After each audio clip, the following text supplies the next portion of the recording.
Well, the Tigers make a trade as the decision for Bregman looms. We'll talk about that and much more all today on Locked On Tigers.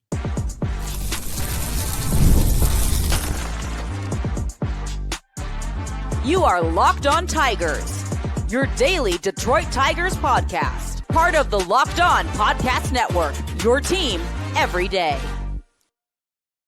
What is up, everybody? Welcome back to another edition of Locked On Tigers. I'm, of course, your host, Scott Bentley. Today is Wednesday, February 5th, 2025. Thank you so much for making Locked On Tigers your first listen every single day. We are free and available wherever you get your podcasts, including YouTube, part of the Locked On Podcast Network, your team every day. Today's episode is brought to you by Game Time. Download the Game Time app, create an account, and use code LOCKEDONMLB for $20 off of your first purchase. Happy Wednesday, everybody. Hope your week is going well. We'll send you into the second half of the week here, talking about a few different things. We will discuss the Alex Faedo trade that occurred with the Tampa Bay Rays. We'll talk about the return. We'll talk about why this makes all the sense in the world from the Tigers' perspective. We're going to talk a little bit about the promotion of Gabe Alvarez and just how cool and awesome that is, because Gabe Alvarez rocks. We're going to talk a little bit about some ownership news that, to me, is not really news, but I've been asked about it. So we'll talk about it. And then obviously we'll end by doing our episodely Bregman. I don't even know if update's the right word at this, but I guess there is kind of an actual tangible update in today's show. Then we'll talk about, spring training and whatnot at the end. So the Detroit Tigers trade Alex Faedo to the Tampa Bay Rays for Anderson Delgado. Delgado is a 20-year-old catcher / first baseman that got as high as single A last year and is a switch hitter. The biggest thing that I want to make clear is Alex Faedo was DFA'd. He was not going to be on the 40-man roster. And as we talked about earlier in the offseason, if Alex Faedo is to be DFA'd, or last week when he was DFA'd, that he is almost certainly going to have other suitors. And if the Tigers didn't trade him, then he would have just been able to be claimed, and it just would have been, highest pecking order or whatever would have ended up with him. So the fact that the Detroit Tigers were able to get anything for him is smart and is good. That makes all the sense in the world. If you know that when you DFA someone, Ryan Brazier got traded, right? The Dodgers DFA'd a reliever that had a sub-2 ERA for them last year because they're the Dodgers, and they can do that, and it's still probably the right call. They traded him to the Cubs on Tuesday night, right? So this makes, all the sense in the world. This is what you should do if you are guaranteed and for a fact that someone that you put on waivers or that you DFA is going to have interest from other teams. So good for them. This is the smart, right thing to do. Okay, let's talk about Delgado. Really solid OBP numbers last year and really just in his professional career so far. Not super low strikeout numbers to pair with it. Not super high strikeout numbers either, but he does have good OBP numbers, gets on base a pretty solid amount, especially in comparison to where his batting average usually lies.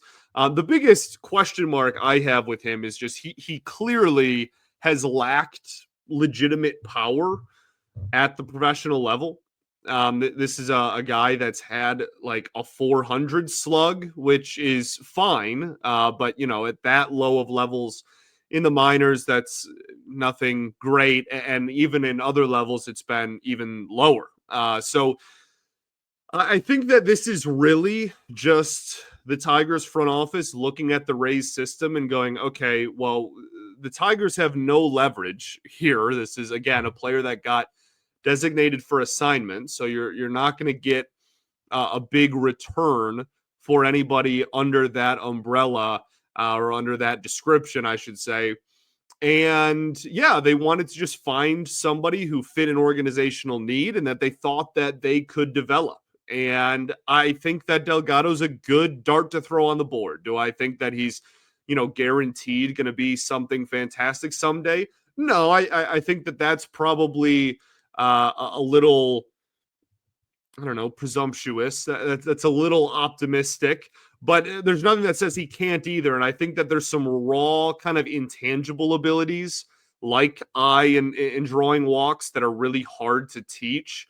That I think if they do get him to have a little bit more thump in the bat, I like he hit 4 homers at one level last year. Like I'm not asking for a big power threat. He's obviously never going to be that, but if he can have that slug sitting like the 420 range, then you're talking about a guy that as a switch hitting, if he sticks at catcher, I don't know how his defense is. I haven't seen enough of him. There's not enough information out on him. But if he's a solid defensive catcher / first baseman that's a switch hitter and gets on base and does that, then yeah, he's going to be a fine player at the professional level. But he is only 20 years old, just turned 20 in the offseason. This past season was his age 19 year. So still plenty of time to develop. This is a total shot in the dark. And the Tigers have been developing those shots in the dark a lot more lately, which I think is to their credit and gets you a little bit more excited about these types of players than we have in the past. I feel like during the Avila regime, and that's not me just saying that it's all Avila's fault, during that window, it was very, very often that the Tigers would bring in, in a trade, some 18, 19, 20-year-old that wasn't in a different organization's top prospects and wasn't thought to be much of anything, and then would just fizzle out and not be anything. You look at the JD Martinez trade, that's a pretty great example of it with Jose King there. But I think, and like you had, again, Isak Paredes ended up being really good, obviously. Like you had some wins, too, in that regard. But you saw a lot of those kind of shot in the dark, quote unquote, players that just really fizzled out and didn't become much. And I feel like just the development of the Tigers has been such an improvement lately that we are actually seeing people that, oh, like this guy wasn't a highly regarded prospect. This guy wasn't drafted really highly. This guy wasn't an international free agent that was, signed for $5 million. Like these are guys that were not big names and were kind of lower on the totem pole and were developed, and they worked themselves up and worked their way up those rankings and made a name for themselves. And I this is very winded, and I'll move on because I've already spent way more time talking about this than I intended. I am not saying that Delgado is or isn't any of those things I just mentioned. I'm just saying, even if it's only like a 5% chance that he becomes a legitimate, starter at the major league level, it might be even less. It might be like 2%. That feels like 2% more than it used to be. That's all I'm trying to say. So we'll see what happens. He will most likely just be an organizational depth piece for an organization in the Tigers that has so, tediously tried to increase and improve catching depth. And he's played a lot of games at first base, so maybe it's a way to help that as well, because the Tigers also don't have very much first base depth. So kind of 2 birds, 1 stone there. We'll see what happens. This is a good deal. Again, Faedo was DFA'd. Wishing him the best in Tampa. Hopefully he can figure it out there. If there's any organization that may be able to do something with a pitcher that even the Tigers can't do, right, with Federland and Nieves these days, it's probably the Dodgers or the Rays. So hopefully he can figure it out there. I'll always root for him. Former first-round pick, one of the best college pitchers I have literally ever seen. That is the truth. Alex Faedo, in my lifetime at least, over the last 26 years, Alex Faedo is genuinely one of the better college pitchers I have ever laid eyes on at the University of Florida in what was one of the best college rotations ever. So hopefully he can find that success that people once thought he would have.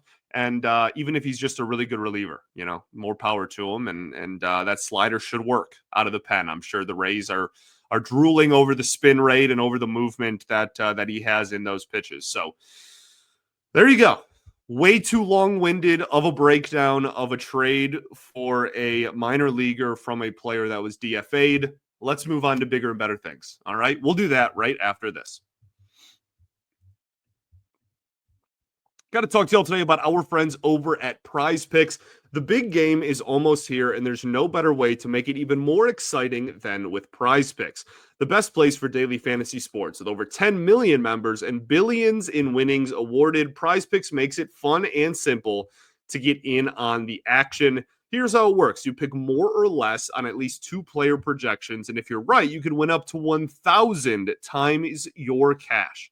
PrizePicks even has a free pick for the big game where Patrick Mahomes only needs to throw 1 yard for it to win. Pair that with one or more correct pick, and you are cashing out. This week, I'm looking at the board. I'm selecting more for, believe it or not, Travis Kelce on receiving yards and more for quarterbacks passing yardage. What I love most, fast, safe withdrawals. When I win, my cash is in my account in as little as 15 minutes. So check out the promos tab as well. You can tail any of the super sweet Millie winners, big game lineups. If you tail a lineup that goes 3 for 3, you can split for $1 million in promo funds. So download the app today and use code LOCKEDONMLB to get $50 instantly after you play your first $5 lineup. That's code LOCKEDONMLB for $50 instantly after you play your first $5 lineup. Prize Picks, run your game. All right, everybody, welcome back here. Segment 2, Locked On Tigers. Appreciate y'all for tuning in, as always, making us your first listen every single day. Shout out to the everydayers that do tune in every day. We will, of course, be back on Friday, hopefully recapping another move. It was pointed out to me by, I forget who. Maybe it was, I think it was probably a listener. I apologize for not remembering who pointed this out to me and which one of you beautiful people pointed it out to me. But this is 3 episodes in a row where there has been a move to review. We had Canely on Friday. We had Flaherty on Monday. And now we have the Alex Faedo trade today. So if that keeps rolling and that trend keeps going, then maybe we'll review another move come Friday's episode. And then after Friday, we are officially, Locked On Network views this show as in season. So we are back to 5 episodes a week starting this upcoming Monday.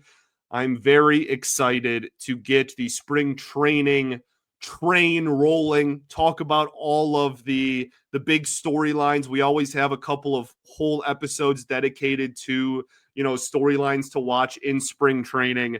I just cannot wait. There is Tigers baseball played in this calendar month. Also, the Tigers this week released their organizational, top to bottom coaching lists. And I think one of the big things that I wanted to highlight was, as I said at the beginning of the show, Gabe Alvarez. Gabe Alvarez is a star. And I really find it hard to believe that the Tigers are going to be able to hold on to him for much longer. This is a guy that has been the manager in Double-A Erie for a few years now and has seen a ton of success, legitimately. You're talking about a guy that won the Eastern League, that took Erie to the finals. This is a guy that has seen a lot of success down in Erie. Now, a lot of talent has gone through Erie, and I think that it's important to remember that too. Like, it goes both ways. You need good management and you need good players. And a lot of the Tigers' top prospects over the last 2 or 3 calendar years have played in Erie at some point. So, but he has really taken all of, it's so hard to be a minor league manager, right? Like, not only do you have just a wide variance in talent across your roster, right? You also have to deal with the roster moves being out of your control. Like, you don't get to choose if a player gets called up in the middle of June while you're on a win streak, right? Like that figure it out. So I think Gabe Alvarez absolutely rocks. And when talking about him for this upcoming series, been promoted to AAA Toledo. If I didn't say that already, my goodness, I need to stop rambling. But he has been promoted. I guess, I don't know if that's like legitimately viewed as a promotion, but in the organizational ranks, he's going from managing AA to AAA. So I'm going to call it a promotion. He's just been fantastic. And I give a ton of credit to him. And I give a ton of credit to Ryan Garko. Ryan Garko is he is one of the several assistants to the general manager, assistant general manager, whatever the exact name of the title is. But he has done a fantastic job with player development over the years. Ryan Garko has just been fantastic. And one of the biggest things that I try to highlight on this show is that when you look at the Tigers' improvements in the player development area, right? You can point to, when did Scott Harris start? Did it get a lot better right when Scott Harris took over? Did it get a lot better on the pitching side of things when Feder and London Nieves joined, right? Those weren't all at the same time, but when Feder came in, was it when AJ came in? Was it this? Was it that? Almost to a T, the most underappreciated, potentially undervalued member of this front office. The Tigers organization got significantly better at developing players when Ryan Garko took over. And that's almost lines up perfectly with that, with him coming in several years ago now. And obviously there's a lot of other factors that go into that as well. Sam Menzin has done a great job. Rob Metzler has done a great job. The draft side of things, I think, has improved a lot under all of their watch.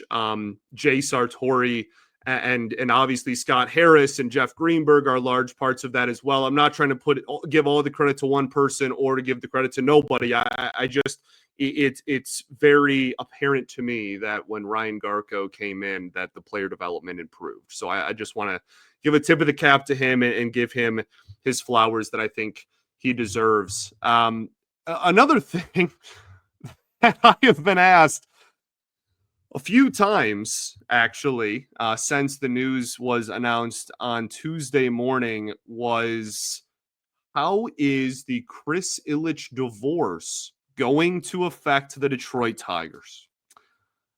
I can honestly say that I have no idea, and I do not expect it to be a factor in that literally whatsoever. There have already been a couple of articles written about it from some very, very talented journalists that have way more information on the matter than I do. So you can go check those out and go read and listen to them if they say differently.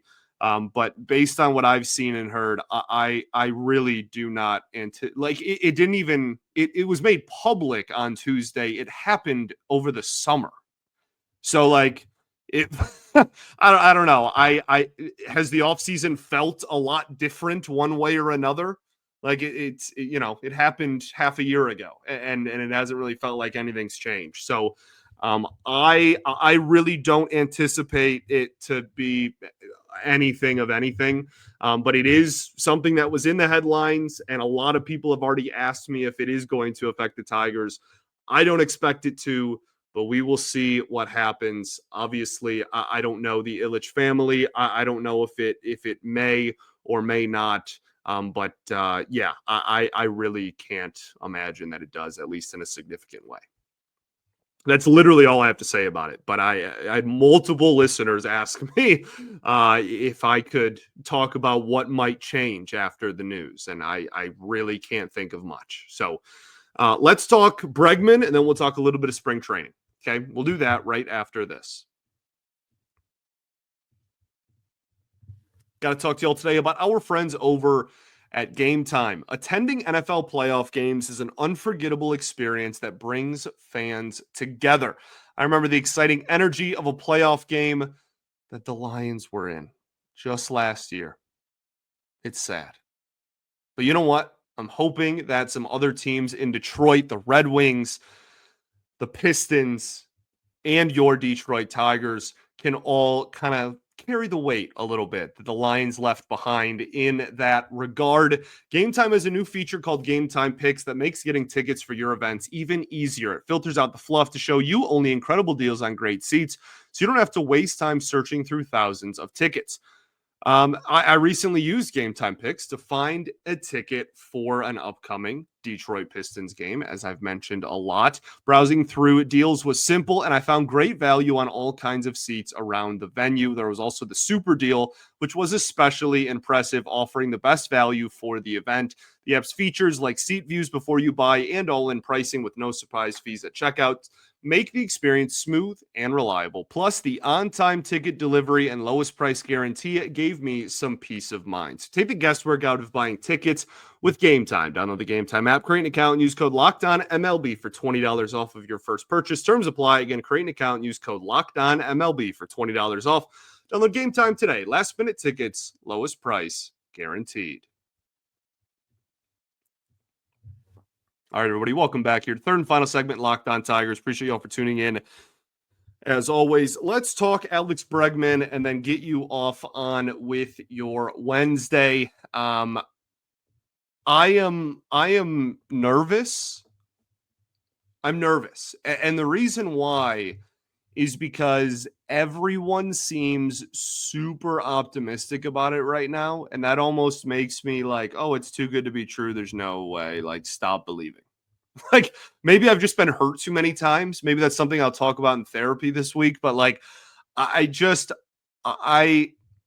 everybody, like Evan Petzold says he believes the Tigers are going to sign him. You can go check, obviously, the Freep. We shout Evan out all the time here. But Freep, Days of Roar, you name it.